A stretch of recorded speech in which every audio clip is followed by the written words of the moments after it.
Olá, boa noite, seja bem-vindo à entrevista coletiva que já está no ar. E hoje, dividido a bancada aqui comigo, está Luiz Henrique Almeida, repórter. Tudo bem, Luiz? Seja bem-vindo. Boa noite, Jaque. Tudo bem? É um prazer.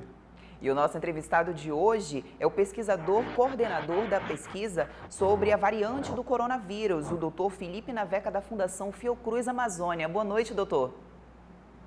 Boa noite, Jaqueline. Boa noite, Luiz Henrique. Boa noite a todos que nos assistem. É um prazer receber o senhor aqui. Eu gostaria que, para começar a nossa entrevista, o senhor explicasse primeiro, se apresentasse para o nosso telespectador e falasse também um pouquinho sobre a Fundação Fiocruz da Amazônia. Ok. Eu sou Felipe Gomes Naveca, pesquisador em saúde pública da Fiocruz. Atuo na área de virologia há mais de 25 anos. Então, na parte de diagnóstico e também de estudo desses estudos genéticos desses vírus emergentes, como o novo coronavírus. E a Fiocruz aqui no Amazonas, ela está há mais de 25 anos, né? Nós temos a nossa unidade técnico-científica aqui, mas a Fiocruz, de uma maneira como um todo, ela tem mais de 120 anos, é a maior instituição de pesquisa em saúde da América Latina e é um braço do Ministério da Saúde, tanto para pesquisa, diagnóstico, desenvolvimento e produção de insumos, como, por exemplo, as vacinas. Entendi. Ou seja, é um trabalho de extrema importância, inclusive para o Ministério da Saúde, né? Em relação, falando agora sobre a variante do coronavírus, muitas pessoas chegaram a relatar antes da confirmação, né, da variante, que seria uma segunda contaminação, de pessoas, já havia um relato de pessoas que afirmavam já ter sido contaminado pela segunda vez. Seria possível mesmo antes da pesquisa ter sido finalizada, doutor? Sim, é possível.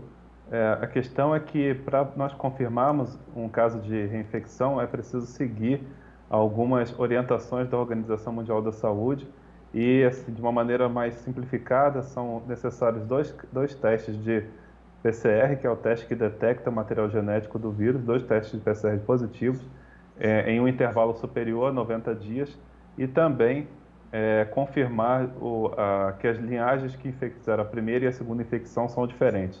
Então, isso nós conseguimos confirmar agora nos últimos dias, no primeiro caso de reinfecção no Amazonas. Essa variante que o senhor chegou a confirmar, que é a sua pesquisa, ela aponta que ela é mais grave ou mais leve? Como é que funciona o que o senhor aponta na sua pesquisa como um resultado? Nós ainda não temos como falar se ela causa uma doença mais grave ou mais leve. Isso a gente ainda precisa analisar um maior número de casos. Nós temos que saber qual é a frequência que ela está acontecendo ainda na população agora, nesse momento. Os primeiros dados nos sugerem que ela pode estar superior a 50% dos casos que estão ocorrendo, mas isso ainda é um número pequeno que foi analisado. O que nós sabemos em relação a ela mais avançado nós fazemos uma analogia às variantes que tinham sido descobertas antes. Por exemplo, a descoberta na África do Sul e a descoberta no Reino Unido, que mostraram maior poder de transmissão, mas nada relacionado a um quadro mais grave. Doutor Felipe, por acaso esse seria um caso de sequenciamento genético para poder para ter essa possibilidade, né, de ter descoberto essa nova variante? Eu queria que isso fosse um pouco mais didático para quem está em casa nos assistindo e não entende, né, como é que funciona esse sequenciamento para vocês chegarem nesse resultado. Ok, a gente pode pensar no sequenciamento como um exame de paternidade, que é um exame, né, que já as pessoas têm mais conhecimento, mas a gente justamente quer saber de onde veio e ter exatamente a identificação da variante. Então, a primeira coisa que é feita no laboratório é confirmar que se trata de uma infecção, né, pelo novo coronavírus. Isso nós fazemos através de um teste chamado RT-PCR. Esse teste ele detecta o material genético do vírus e, a partir desse resultado positivo, nós passamos para um segundo exame, que é um segundo experimento, que é chamado sequenciamento genético.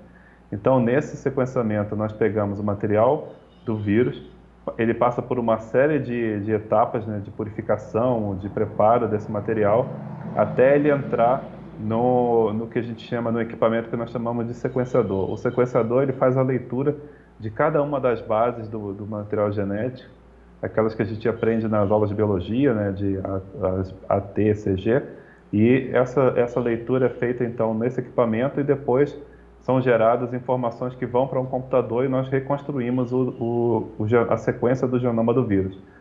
Uma vez finalizado isso, nós conseguimos comparar essa sequência com todas as que estão no banco de dados mundial e a gente consegue, por exemplo, identificar que se trata de uma nova variante. Agora, essa variante que foi detectada aqui no Amazonas, ela também já foi detectada em outros países, né, doutor? É isso mesmo? Não, a gente precisa tomar cuidado com isso. Essa variante, ela tem algumas características com a variante que foi encontrada no Reino Unido e também na África do Sul, mas todos os estudos que nós fizemos e outros grupos também fizeram não suportam que foi, por exemplo, que veio do Reino Unido ou veio da África do Sul para o Amazonas. O que tudo indica esses 3 eventos aconteceram, quer dizer, essas variantes surgiram de maneira independente, mas carreando mutações, e algumas mutações iguais, o que nos sugerem que são mutações que estão dando alguma vantagem para o vírus, e isso está acontecendo de maneira independente. Então, isso é um fenômeno que biologicamente a gente chama de convergência evolutiva, do meu ponto de vista é uma coisa até que deveria chamar mais atenção, porque isso mostra que tem alguma vantagem para o vírus, e isso está aparecendo em diferentes lugares. Doutor Felipe, como é que funciona em relação à imunidade da pessoa? Por quanto tempo uma pessoa consegue ficar imune do coronavírus, né? Em relação a aos casos de reinfecção, a gente tem visto, né, que já tem um segundo caso aqui no Brasil. Eu gostaria que você explicasse um pouco sobre isso.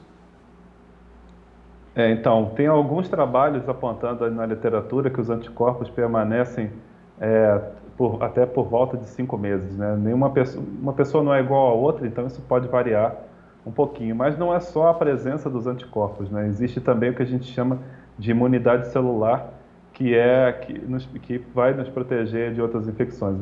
O problema é que a gente até algum tempo atrás acreditava que uma infecção pelo coronavírus iria desenvolver uma imunidade na pessoa suficiente para se proteger, e não é isso que nós estamos vendo. O primeiro caso de reinfecção confirmado foi em Hong Kong, onde pesquisadores fizeram exatamente o que nós fizemos agora, que foi mostrar que eram casos causados por 2 linhagens diferentes. Então a gente ainda está aprendendo sobre isso, né? É uma coisa até um certo ponto surpreendente, e nesse momento a gente não consegue dizer se essa reinfecção foi causada porque os anticorpos caíram tanto e não foram mais capazes de proteger, ou o que é até mais preocupante, caso a nova variante consiga escapar da resposta dos anticorpos feitos na primeira infecção. Então isso é uma coisa que está sendo trabalhada agora, né, em parceria com outros laboratórios, para a gente conseguir entender isso melhor. Ou seja, é só o começo da pesquisa, ainda tem mais coisas aí para ser pesquisada, até porque a gente está falando de um vírus muito novo, né, doutor? E principalmente em relação à pesquisa, a gente está acostumado a ver as pesquisas geralmente com 5, 10 anos de estudos, e o coronavírus vem aí surpreendendo, inclusive, os cientistas, né, que estão tendo aí que se aprimorar e aperfeiçoar cada vez mais, não é isso? É exatamente isso, Jaqueline. A gente tem visto essa situação de um aprendizado, algumas coisas que nós achávamos que iriam acontecer, elas de fato foram diferentes. Esse caso da reinfecção é uma delas. Eu me lembro que no início ninguém acreditava que era capaz disso acontecer, e a gente está vendo que sim, né? Os relatos foram aumentando e provavelmente existem mais casos do que o que a gente está comentando. O problema é chegar nessa confirmação, né, que a ciência nos obriga a ser bastante rígido e cumprir todos esses critérios. Então, esse caso do Amazonas foi o segundo caso no Brasil que completou todos esses critérios, sendo então confirmado como caso de reinfecção. Para a gente entender um pouco melhor, foi feito em que universo essa pesquisa? O senhor falou que a paciente que foi detectada, que foi aí o estudo, ela contraiu a doença no mês de março e logo depois em dezembro, foi isso? Quantas pessoas quantos exames foram aí avaliados, analisados durante esse período para se chegar a essa conclusão? No caso foi isso, né? Essa paciente ela foi infectada a primeira vez em março, no final de março do ano passado, e agora em dezembro. Quando essa amostra entrou no laboratório, nós temos um banco de informações com isso, e nós verificamos que já havia um resultado positivo para essa paciente, então aquilo chamou a atenção, e também a própria paciente havia relatado que era a segunda vez que ela estava infectada. Então, baseado no resultado que nós tínhamos no laboratório e também no relato da própria paciente, nós demos prioridade a identificar esse caso, porque seria realmente um caso muito provável de reinfecção. E quando o segundo resultado de PCR deu positivo, que foi no dia 30 de dezembro, nós seguimos para as etapas de confirmação da parte genética. Então, para ela em si foram 2 casos, mas nós lá na Fiocruz já chegamos mais de 10 mil exames de RT-PCR durante esse período, mas para esse caso especificamente nós fizemos o primeiro em março e o segundo em dezembro. O senhor tem acompanhamento em relação a que nível ela ficou? Se em alguma dessas vezes que ela foi, que ela teve a doença, ela foi assintomática ou apresentou sintomas diferentes, alguma coisa assim? Sim, pelo relato da própria paciente, ela teve uma doença mais moderada, a gente diz de leve a moderada na primeira vez, com sintomas clássicos como tosse, dores no corpo, sintomas clássicos de Covid, febre. E na segunda vez, ela também teve sintomas, mas pelo próprio relato da paciente foram sintomas mais leves. Felizmente foram sintomas mais leves. No entanto, a gente não sabe se isso é uma característica da reinfecção. Existem alguns casos que chegam ao nosso conhecimento, mas que não atingiram todos os critérios de um quadro mais grave na segunda vez. Entendi, ou seja, é realmente um ponto de interrogação, né, doutor, até mesmo para a ciência, né, conseguir identificar, até pela idade dela, eu acredito que fica um pouco mais difícil, ou me corrija, por favor, se eu estiver errada, tem diferença a pessoa em relação à idade, por exemplo, ela não tinha, ela é uma mulher nova, né, e ela tem diferença, ela ser mais nova, o organismo dela reage de uma forma diferente, ou de repente uma pessoa mais idosa apresentaria outro tipo de quadro? Os números nos indicam que pessoas mais idosas tendem a ter um quadro que pode evoluir de uma forma mais grave, né? Mas isso não exclui que pessoas jovens possam também evoluir grave e inclusive dar óbito, né? Infelizmente, essa doença tem essa característica, é uma certa loteria no início, a gente não sabe quem vai fazer uma forma grave, porque isso também depende muito, não é o vírus só, mas depende de como cada um responde. E as pessoas que formam a forma mais grave da doença, na verdade, elas respondem de uma maneira exagerada, o corpo responde muito violentamente à infecção pelo coronavírus e isso acaba levando a um estado inflamatório muito intenso, que é extremamente prejudicial. Então, a gente não tem a priori como saber quem vai responder dessa maneira. Tá certo. Bem, nós vamos fazer um pequeno intervalo agora, a entrevista coletiva vai um pequeno intervalo e nós voltamos daqui a pouquinho.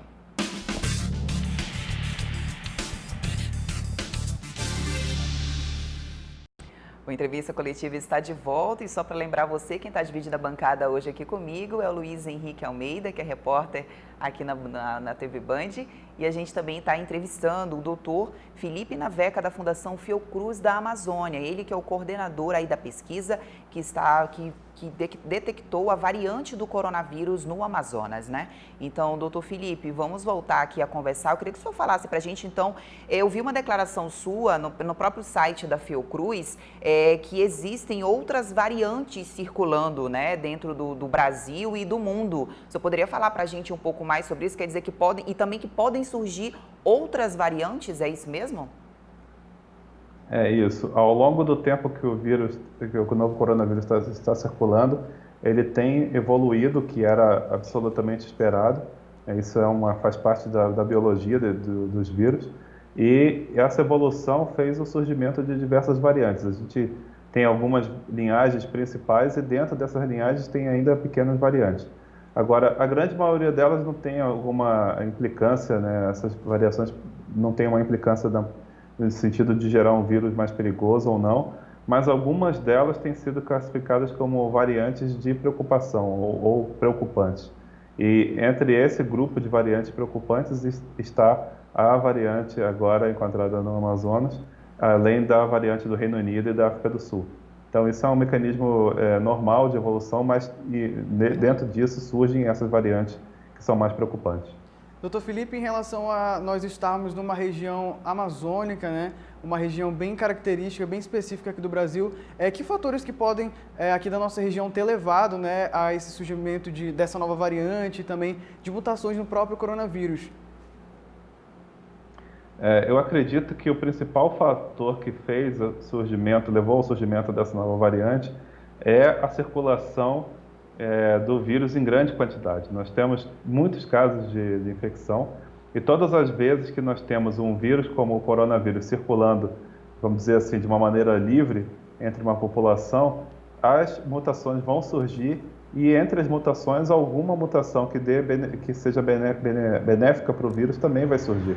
Então, para mim, o maior fator que, com relação a levar ao surgimento de uma variante como essa, é a multiplicação do vírus em diversas pessoas. Quer dizer, a circulação do vírus em grande quantidade vai favorecer esses eventos, mais até do que qualquer outra situação climática ou temperatura, etc. É a liberdade que nós demos ao vírus, a gente está pagando o preço por isso. A gente tem visto também que, em relação ao período de chuvas, né, a gente vive um período sazonal aqui na nossa região, e eu acredito que isso realmente também tem uma certa contribuição, né? Não só exatamente em relação ao coronavírus, às síndromes gripais. Aqui, como é que isso funciona, né? Por que esse período de chuvas ele é um pouco propício para a disseminação tanto do coronavírus quanto de outras viroses, digamos assim? Historicamente, nós observamos esse aumento do número de casos de infecção por vírus respiratórios a partir da segunda quinzena de novembro. Isso daí é um fato em toda a região amazônica, né? Então, era uma das variáveis que nós estávamos contando que iria contribuir para o aumento do número de casos, né? O que se tem de hipótese para essa situação é que nos períodos de chuvas, as pessoas tendem a manter ambientes mais fechados por conta da chuva e pessoas convivendo em ambientes fechados sem a circulação de ar, elas favorecem a transmissão de vírus respiratórios por essa circulação, por esse contato mais próximo entre as pessoas. Nós não temos um período de frio, né, como é marcado na região sul e sudeste do país, mas para a região norte a gente acredita nisso, de ambientes mais fechados e as pessoas em um contato mais próximo. Que foi, inclusive, o que foi divulgado no início, né? Quando surgiu o coronavírus, as pessoas até chegaram a falar que aqui no Amazonas nós teríamos uma facilidade em lidar com ele por conta do calor. Isso depois acabou sendo desmentido, doutor? A gente pode afirmar assim? Sim, nós vimos, eu me lembro que quando essa história surgiu, várias pessoas realmente perguntavam isso e a gente comentava, olha, se fosse assim, nós não teríamos casos de influenza e de outros vírus respiratórios, né? E aí, quando nós chegamos a abril e maio do ano passado, nós vimos aquela situação absurda que nós tivemos. Então, assim, nós nunca tivemos dúvida de que o calor não seria impeditivo. Agora, a épocas de chuva, elas aumentam os casos, mas a seca não impede a transmissão. Ou seja, é só o efeito contrário. A chuva acaba contribuindo, mas o calor não faz amenizar a questão da distribuição do vírus, né? Mesmo que amenize, não é o suficiente para conter a transmissão, né? Então a gente precisa mesmo pensar nas medidas de distanciamento social, máscara, utilização de máscara, lavagem das mãos, que essas sim têm comprovada eficácia.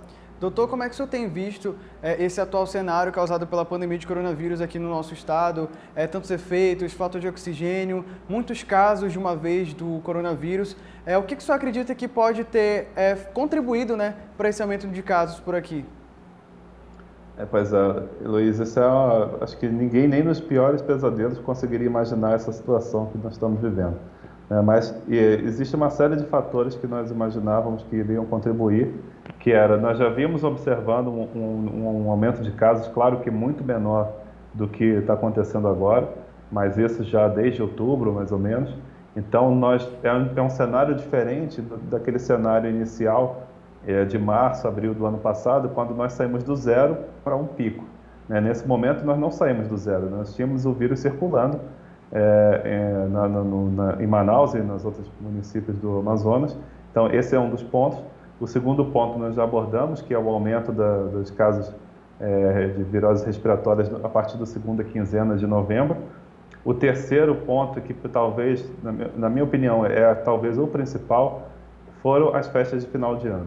Nós também demos vários alertas sobre isso, a Fundação de Vigilância em Saúde, que é a nossa parceira em todos esses estudos, juntamente com o LACEN Amazonas, nós demos vários alertas sobre isso. As pessoas tinham que manter o distanciamento social por conta e evitar as festas de final de ano, e só pela explosão de casos agora a gente pode ver que isso foi um reflexo disso. certamente foi um reflexo disso. E sem contar que nós acabamos identificando essa variante, que na verdade foi identificada primeiro por pesquisadores japoneses, né, a partir de pessoas que voltaram do Amazonas. Eles deram esse alerta no dia 10, e no dia 10 e nós conseguimos comparar as sequências, no mesmo dia, mostrar que a origem era de fato no Amazonas, e no dia 12 nós encontramos o caso de reinfecção por essa variante. Então, isso em poucos dias a coisa mudou completamente de cenário, e eu acredito que essa variante tem sim um papel nesse aumento de casos, mas ela também é o fruto da consequência do vírus ter circulado de uma maneira mais livre. Então, isso acaba retroalimentando a situação que a gente está vivendo hoje. Essa variante, só para a gente entender e ficar bem claro, doutor, essa variante, então a gente pode dizer que ela começou aqui no Amazonas e foi também detectada em outro país, ou ela começou em outro país e essa pessoa veio para cá? Como é que funcionou essa questão? Não, foi assim, no dia 10 de janeiro, os pesquisadores do Instituto de Doenças Infecciosas do Japão emitiram um alerta da detecção de uma nova variante do novo coronavírus a partir de pessoas que haviam passado pelo estado do Amazonas. Imediatamente, nós tínhamos acabado de analisar dados até novembro, e aí nós imediatamente comparamos essas sequências, esses genomas obtidos pelos pesquisadores japoneses com o que nós tínhamos obtido de março até novembro. Então, foi possível sim confirmar a origem, não só pelo vínculo epidemiológico, mas pelo vínculo genético de que a origem era. Só que, assim, o que foi surpreendente é que ela era muito diferente de tudo que nós vimos até novembro. Então, em algum momento que nós ainda não conseguimos identificar entre o final de novembro e o início de dezembro, ou segunda quinzena de novembro até o início de dezembro, o vírus acelerou a sua evolução e que fez surgir essa nova variante. Mas a origem dela é aqui no Amazonas, e ela já foi identificada primeiramente no Japão, e agora também, acho que 1 ou 2 dias atrás, houve um relato de nova identificação na Coreia do Sul, também a partir de um paciente que passou pelo Amazonas. Doutor, ainda tem muitas questões assim para a gente dizer, não vou dizer assim para a gente correr atrás do prejuízo, mas para meio que a gente conseguir amenizar toda essa situação, né? A gente sabe de todas as recomendações sanitárias, distanciamento social, utilização de máscaras, e agora com as vacinas. Eu acredito que deve ser uma dúvida de muitas pessoas. Como é que funciona em relação às nossas recomendações já básicas, né? A pessoa se vacina, como é que fica essa situação? A gente não pode, porque foi vacinado, baixar a guarda ainda, né?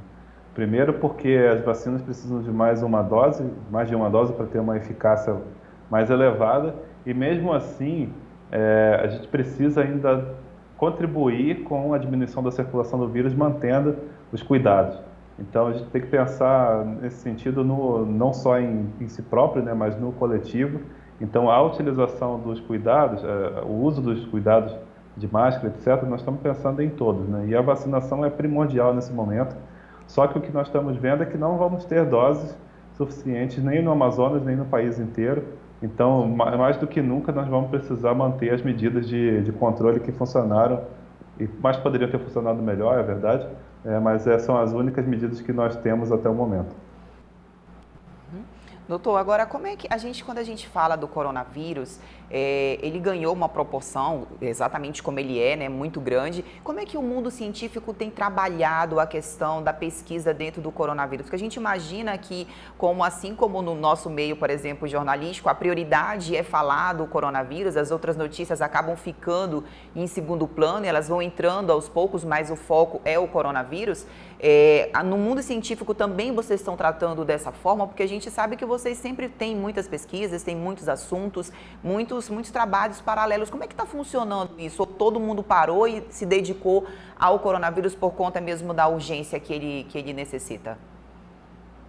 Isso realmente aconteceu, né? Diversos grupos no mundo inteiro estão focados em obter uma resposta, porque é realmente o maior desafio que nós tivemos na nossa geração.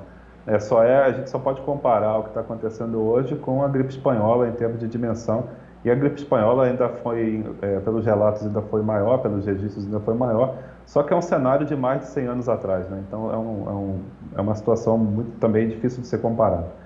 Mas, sim, vários grupos que faziam pesquisa em áreas completamente diferentes pararam, porque a gente precisa urgentemente ter essa informação melhor, né, entender melhor como esse vírus atua. E também, se a gente for verificar, né, nunca tinha acontecido uma vacina ser criada em menos de um ano. Isso é um avanço incrível da ciência no mundo inteiro, e a gente acredita que isso vai servir para outros desafios que virão. A gente não pode esquecer que nós enfrentamos algumas pandemias recentemente, por exemplo, a do H1N1 em 2009 e depois Zika. Então, assim, outros eventos como esses podem acontecer e a gente tem que estar cada vez mais bem preparado para responder da melhor maneira possível. O mundo vai se dividir, né, doutor, antes e depois do coronavírus em todos os sentidos, né? Eu acredito que para a ciência esse resultado foi ainda melhor, né, já que essas pesquisas avançaram tanto, né, a gente pode até dizer assim, da noite para o dia. É verdade, nós temos muita contribuição de pesquisadores brasileiros em vários setores como esse. Agora, é importante falar que a pesquisa só avança com investimento. Esses resultados que nós conseguimos aqui no Amazonas, eles foram frutos do investimento, por exemplo, da Fundação de Amparo à Pesquisa do Amazonas, da criação da rede genômica em saúde e de vigilância em saúde, que nós conseguimos começar a funcionar no final de 2019, um pouquinho antes do início da pandemia. Então, são coisas que nós víamos discutido há anos e nós conseguimos, no momento exato, colocar para funcionar. E é graças a esse financiamento e financiamento também do CNPq e da Fiocruz que a gente consegue avançar e ter esses resultados. Ou seja, a gente só consegue dar respostas na ciência com investimento, né? Os países que mais estão avançados nisso fazem investimentos muito superiores aos nossos, então é um momento para a gente repensar também isso para o Brasil. De certa forma, é meio que um mal que veio para ajudar, né? Muitas coisas, veio para facilitar muita coisa. Eu acredito que no nosso meio, como a Jaque realmente falou, em relação à internet, tudo isso muito evoluiu, né? Inclusive, a nossa entrevista com o senhor hoje está sendo online. Eu acredito que isso anteriormente seria uma possibilidade também, mas algo que a gente não imaginaria, né? Tem algumas coisas sim, né, que mudaram bastante. A gente tem... Agora, eu acho que eu nunca participei de tantas reuniões como agora, por conta das reuniões virtuais, mas, assim, tem algumas coisas que, nos desafios, a gente consegue avançar, né? Então, aquilo que foi bom, que nós conseguimos avançar, eu imagino que vão ficar como legados para novas situações como essa.